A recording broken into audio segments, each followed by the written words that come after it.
मी सुरुवातीलाच माऊलींच्या परिसरामध्ये भूमीमध्ये मी आलेलो आहे, त्यांच्या पुढे नतमस्तक होतो। नेहमीच संत ज्ञानेश्वरांनी, संत तुकाराम महाराजांनी आपल्याला जो विचार सांगितलेला आहे तो विचारच सगळ्या जाती धर्माला पुढे घेऊन जाणारा, एक वारकरी संप्रदायाला अतिशय चांगल्या पद्धतीने मान सन्मान करणारा आहे।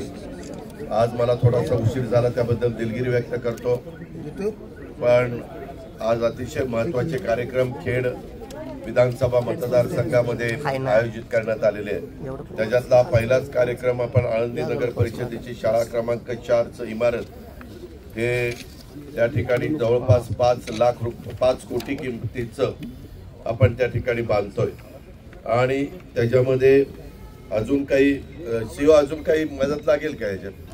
बरं, याच्यामध्ये चीफ ऑफिसरनी सांगत असताना आमदारांनी पण गाडीत मला सांगितलं की दादा इथं थोडासा स्टाफ कमी आहे।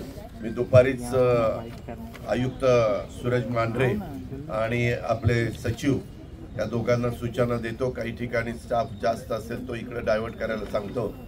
तरुण पिढी शिकली पाहिजे, त्यांच्यावर चांगले संस्कार झाले पाहिजे, मुला मुलींना एक आपल्या साधू संतांनी जो विचार सांगितलेला आहे त्या विचाराचं सतत स्मरण करून दिलं पाहिजे आणि एक वेगळी इथली परंपरा आहे, ती परंपरा आपण सगळ्यांनी टिकवली पाहिजे।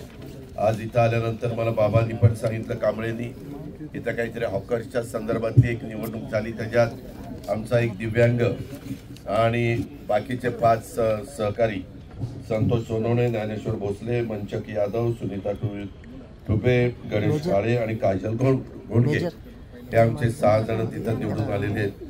त्यांनी पण चांगल्या प्रकारे काम करावं, त्यांचं मी अभिनंदन आपल्या सगळ्यांच्या वतीनं करतो आणि वेगवेगळ्या प्रकारचे प्रश्न महायुतीचं सरकार सोडवण्याचा प्रयत्न करत आहे।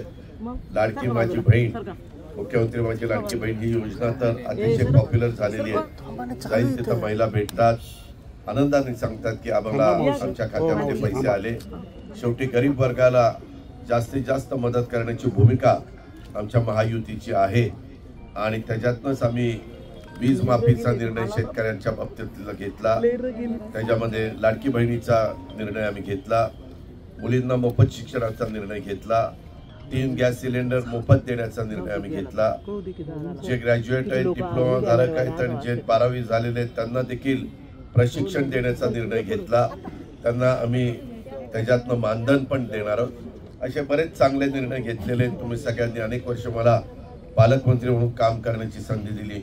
माझं सतत लक्ष आपल्या जिल्ह्याचा चांगला विकास व्हावा, केंद्राचा निधी आपल्याकडे यावा, राज्याचा निधी आपल्याकडे यावा आणि आपलं देव असेल, आपलं आळंदी असेल, आपलं भंडारा डोंगर असेल, आपलं पंढरपूर असेल, ही जी काही आपली महत्त्वाची तीर्थक्षेत्र आहेत त्याच्यामध्ये देखील लाखो भाविक येतात, त्यांना तिथं सुविधा मिळाव्यात, स्थानिक लोकांना सुविधा मिळाव्यात म्हणून या 5 वर्षामध्ये सतत दिलीप मोहिते पाटलांनी पाठपुरावा केला।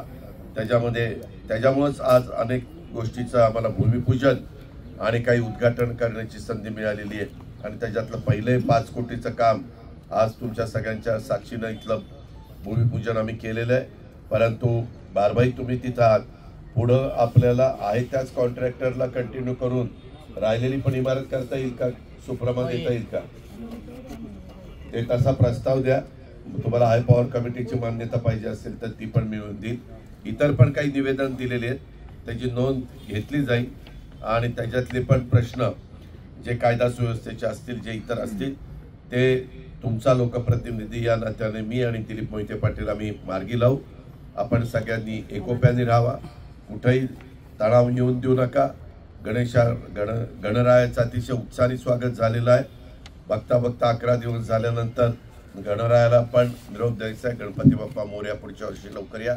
त्याच्यानंतर नवरात्र आहे, दिवाळी आहे, दसरा आहे, दिवाळी आहे, ख्रिसमस आहे, असे बरेचसे महत्त्वाचे सण आहेत आणि यंदा सुदैवाने पाऊसकाळ पण बराच झालेला आहे। त्या सगळ्या गोष्टीचा फायदा माझ्या महाराष्ट्रातल्या, माझ्या पुणे जिल्ह्यातल्या, माझ्या खेड तालुक्यातल्या, माझ्या आळंदी परिसरातल्या सगळ्याच नागरिक बंधू भगिनींना व्हावा ही अपेक्षा व्यक्त करतो। इथल्या कामाला शुभेच्छा देतो आणि आपल्या सगळ्यांची रजा घेतो। जय जवान।